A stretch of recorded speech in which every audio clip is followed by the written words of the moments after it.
Question from one of our virtual... All right, we've got a question from I didn't speak to the camera, I'm sorry. The question is what you thought about emerging free and openness of education, and how it may be affected by, or how it may affect more traditional distance education. Emerging? Emerging. Yeah, emerging free and openness of education. Free? Yeah, and open education. How it may affect more traditional distance education. I think maybe the colleague out there Translate is talking about, well, about things like TED and eTuneU. Do people know eTuneU? It's got sorry, not the iTuneU. Yeah. It's got superb stuff, teaching materials on it. You know, that you can just click and get it, and they're well structured, well designed, and I think that's probably what the colleague out there is talking about, that kind of stuff. The large free courses being offered by MIT and Stanford, for example. Yeah, and the MIT or your own resources, Yeah, that was one of the pieces I pulled, one of the slides I pulled out, yeah. Do you want to hold it for a minute? Let's just have any other comments first of all, and then we'll put them all together. Right. I just really want to thank you very much for your slides and for the connection between the past and the future things. I come regularly to these seminars. I'm very appreciative of being invited. I've actually said to Tom sometimes, you know, am I really supposed to be here because I'm so fringe? But seeing yours today, it really connected the two, and I just wanted to say that looking through yours, I can say that we're working outside the traditional organisational structures. We've been doing so since 2000. We're small, but we're connecting several countries and continents. We've got involvement in agricultural development. We've got involvement in teacher training. We're supporting independent learners. We tick many of your boxes for the future. And it's just lovely to see the list of stuff that talks about us coming up on your side. So not so fringe after all. Absolutely. Who are you? Just Pardon? Which organisation is this? The organisation is DataMac. With tongue-in-cheek, I describe our alternative academic thing as the Datum Academy. We have different sort of structures. When I'm talking to charities, we have a registered charity called the DataMac Foundation. If I'm approaching somebody who might actually pay us for consultancy, then we have a registered business, which is DataMac Limited. But most of the stuff we do under the heading of DataMac OK, which is DataMac Open Knowledge. Is it DataMac? DataMac, as in it started off with a collaboration in Nigeria with a guy called John Dada, who leads Fancy One Foundation, and my surname's McLean. So in order to be able to say we just put our two names together. So okay. DataMac. Thank you. Any other comment? Oh, yes. I listened with interest to your polemic about social media, and I'm an enthusiast in terms of adopting social media as a practitioner myself. So what I wanted to ask you is, do you think that the problem is the social media per se, or is the way they are used? For instance, embedding them into educational activities, embedding them in the classroom in a more kind of structured way, taking into account learning design and instructional design approaches that can help with using them in an appropriate manner. Okay, that's a very interesting point, I think. So the two issues there. One was the informal opportunities to get stuff off the web that they're there without formal institutions, and the other one is the Alex's point about social media. I think something that I frequently say, maybe said here, and I think it connects to both of them. It's all a matter of design. It seems to me that, you said, is it how it's used? I think you used the word design. And indeed, on the web, or out of MIT and Stanford and numerous institutions now, there are many and some good resources.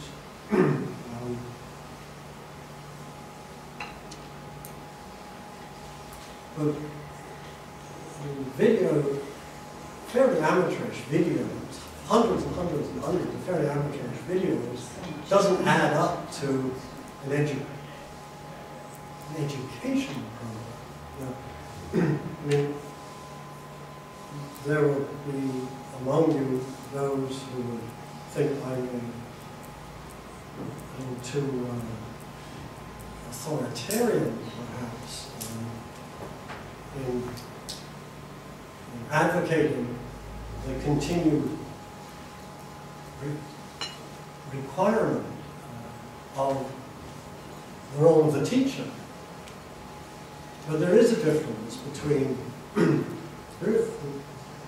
there's learning, both formal and informal. And we who are teachers are people who are knowledgeable about helping make learning more efficient and more effective. So, if I can have time and resource to act as a designer to help identify, it doesn't mean I've got to say, look at this one video or that one video.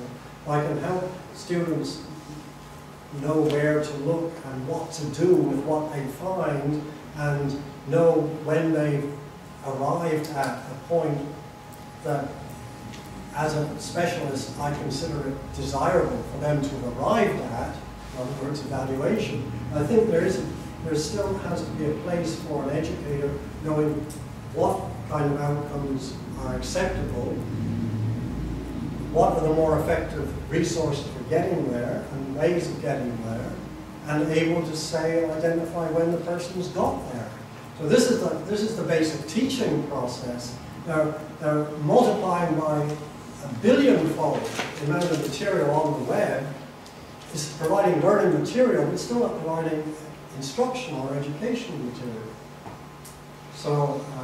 So it is a matter of, in your words, I mean, the problem with social media is that we as teachers and teaching institutions have not found a break off. In our program, we're using podcasts. That's part of Web 2, I guess. We're using blogs, which is a nice way of having students individually and collaboratively creating knowledge. Now, in our case, we're not provided with enough time and money to do that in as effective a way as I know we could. I mean, when we started in our online master's program, academics were provided a one-for-one time out, a semester, a term out, in order to design for a term of teaching. Well, by any traditional standards, that's pretty minimum, one-for-one, design to instruction. But now around the US, certainly, if I say that, you get a whole term out in order to design, because many institutions, the teacher is expected to be doing it while on the job. So it's a design. I mean, not being able to use the media, not using the social media yet enough, or using it well, is a problem, if I can call it that is solvable if we have design which requires resource. And using resource, I would argue, means perhaps not using it in some other ways. And that's the nub of the problem. We're still using in our university, we're using our budget to fund all our traditional methods, and then we're trying to add on a technology-based method, and well, we skipped the information revolution. In fact, we skipped the industrial revolution. And I guess that applies to, well, I didn't really get this question very well, but the free and open resources. Yeah. Being out there is great. Yeah. I think you've answered it, because they don't have the learner support, they don't necessarily have the structure. Let's have some more comments, questions. Yes.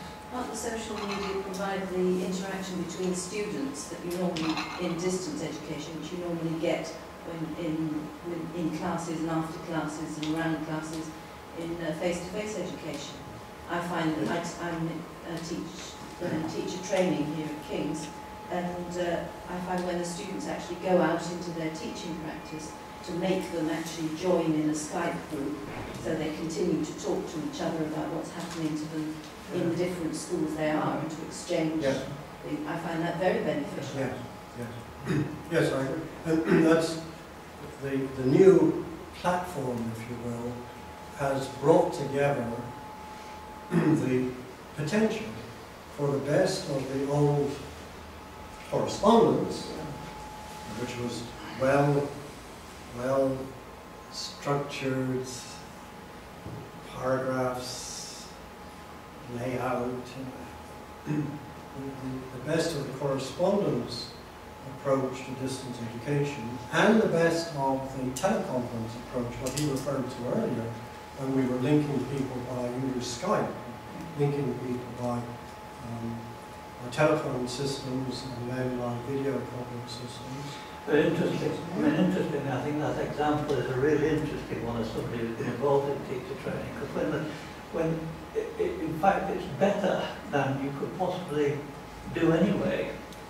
Because when students are out on teaching practice, difficult to get them together in the institution, so they can go back on Skype and say, God, I had a terrible day with that class, you know, and talk to each And other. Skype is particularly useful because they can send each other files and teaching Yeah. resources. Yeah. They can type and it remains there. They can come and see what other people have said while they weren't there. Yeah. And it remains, and also they can actually click a button and talk in voice. Yeah. Yes. No, I think so I think that's an example of where the new media are actually improving education.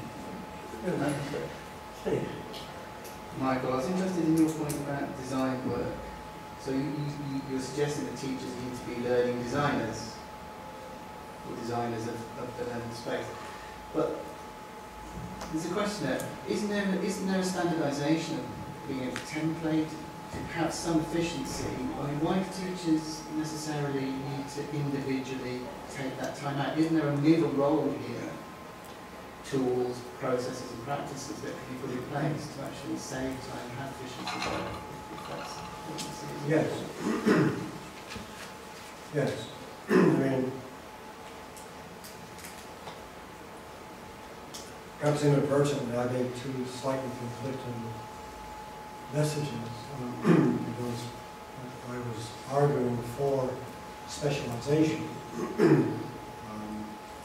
I was also arguing that design is important. I think both are, I believe, they are both my opinion, and not inconsistent.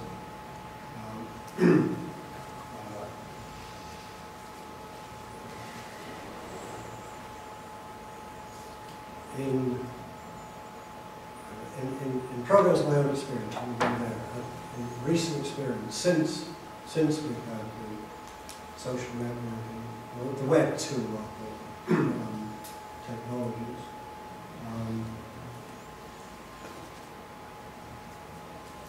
the pressure, the expectation, the institutional structure and expectations being on largely individual teacher design and delivery.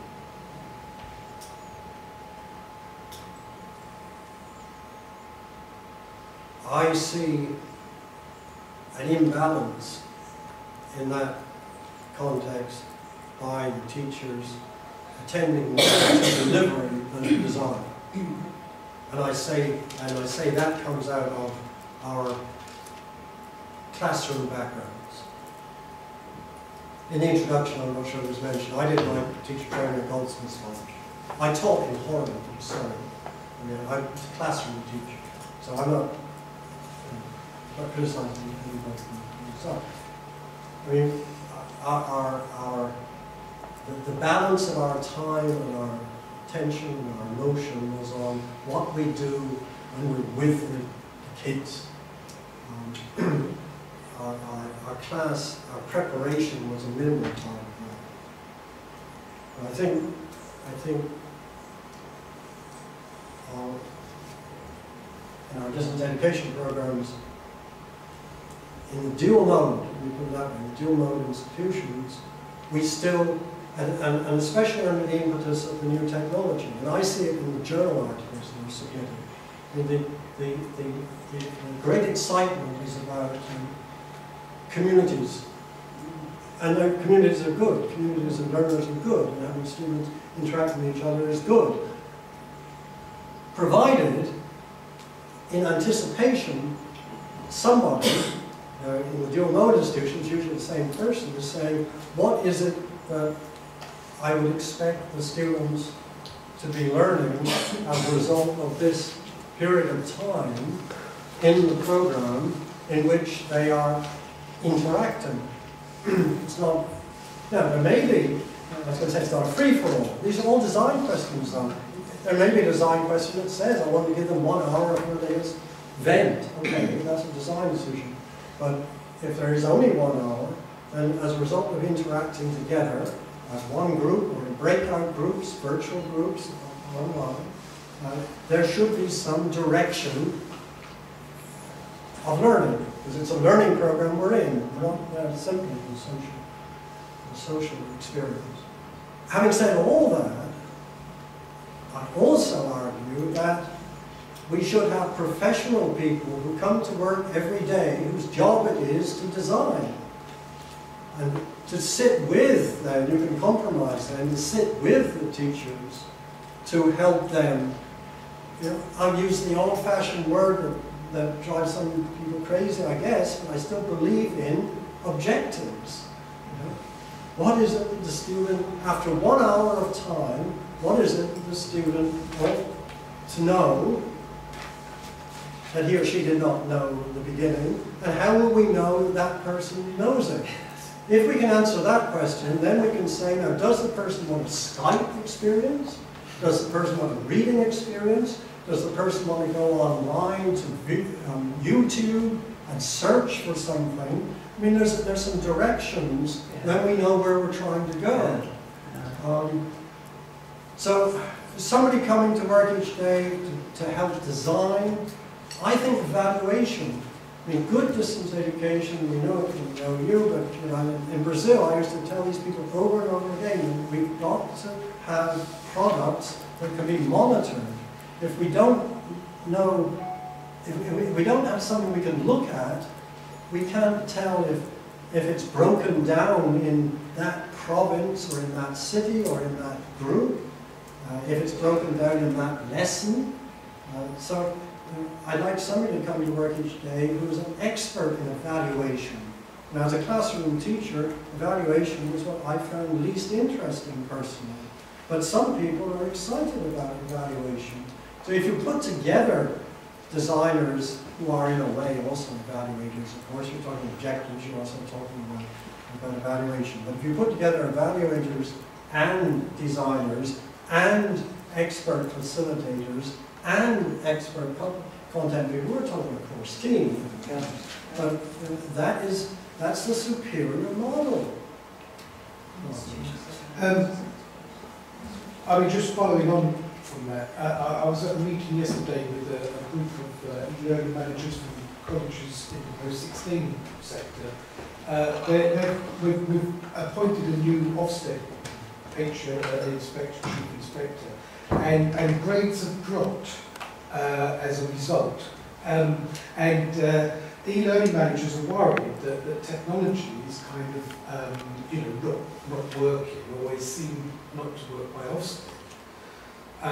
But actually, like what you're saying, I think Ofsted is saying we're only interested in e-systems that aid or impact on attendance, achievement and progression. I mean, having Skype doesn't mean to say that teachers Skype each other and talk about or can evidence that Skype discussion is actually helping them achieve the learning objectives, etc., etc. So I think actually, we're currently having the same sort of debate that you're having as well.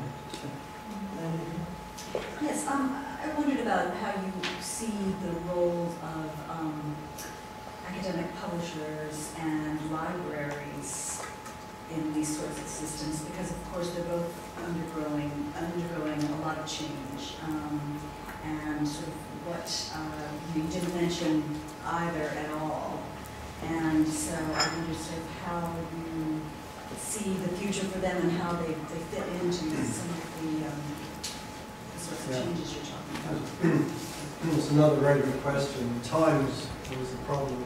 You see, I'm a believer in publishers. The handbook, I think Audrey mentioned that we're expecting a third edition in this year, and I turn this out 4 times a year, so it's I'm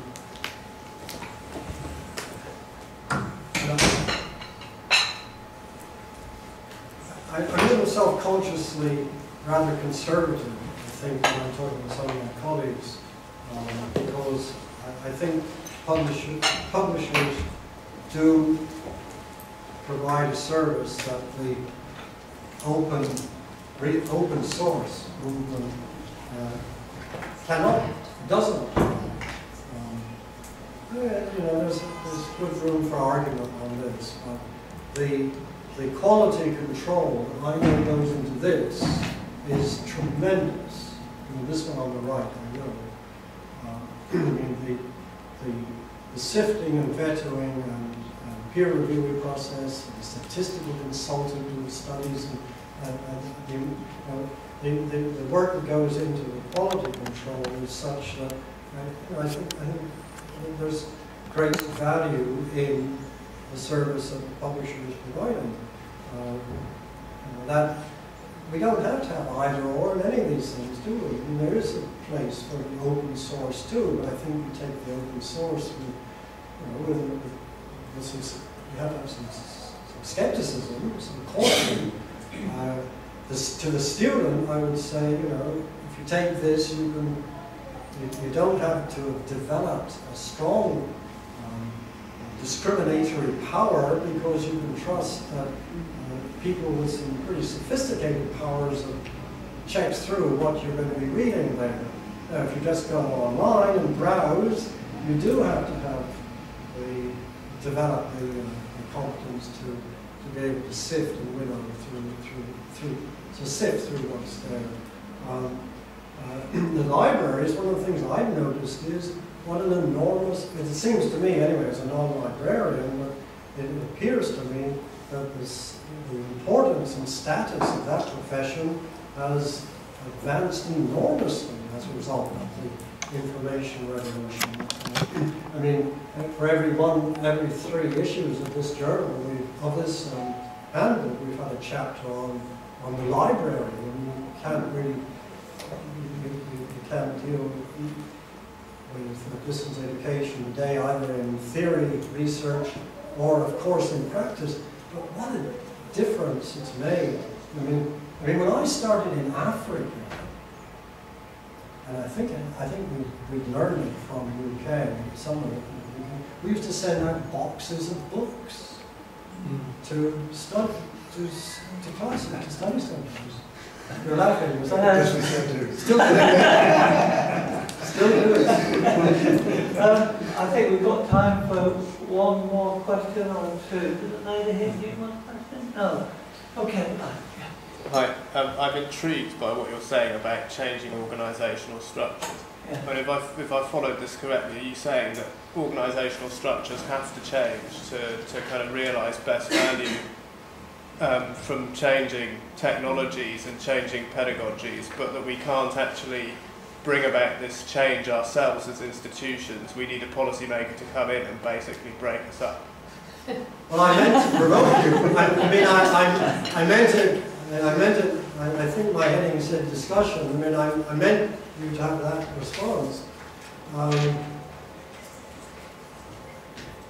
The kind of change that is required in order to have the best pedagogy using what is potential with contemporary technology appears to require top-down policy. It requires, of course, also service buying, but I mean, it almost sounds like you want a kind of an auteur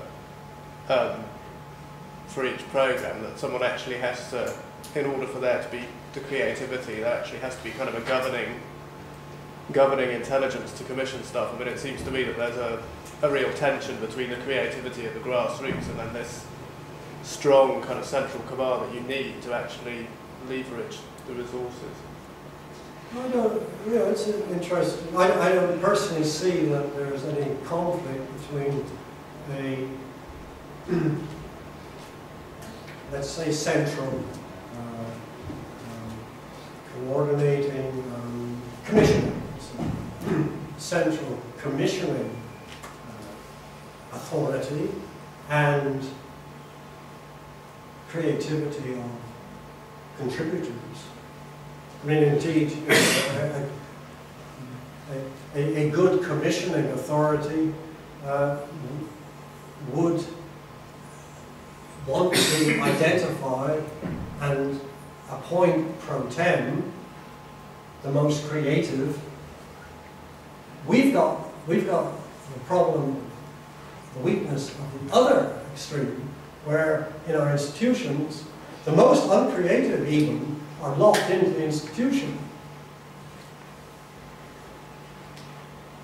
Well, I meant it to be a discussion point. So you used the word every teacher would like to hear. You said you're intrigued, so I'll leave it there. Well, I think it's a really interesting point to end on, because in many ways, with some of the developments in international programs in the International Academy, they're just doing that sort of thing with the new combined degrees, the new psychology degree. Laws have been highly successful for many years. So it's very interesting, drawing on the resources of the colleges in that way. And I think it's a very interesting point Michael's made. We have run out of time. Thank you all very much for your contribution to the discussion. Thank you, those of you who are out there. Look, we have one question, but who knows how many people are out there? Do we know, Tom? 3. Thank you. 3 out there. And thank you very much indeed, Michael, for giving us a systematic talk.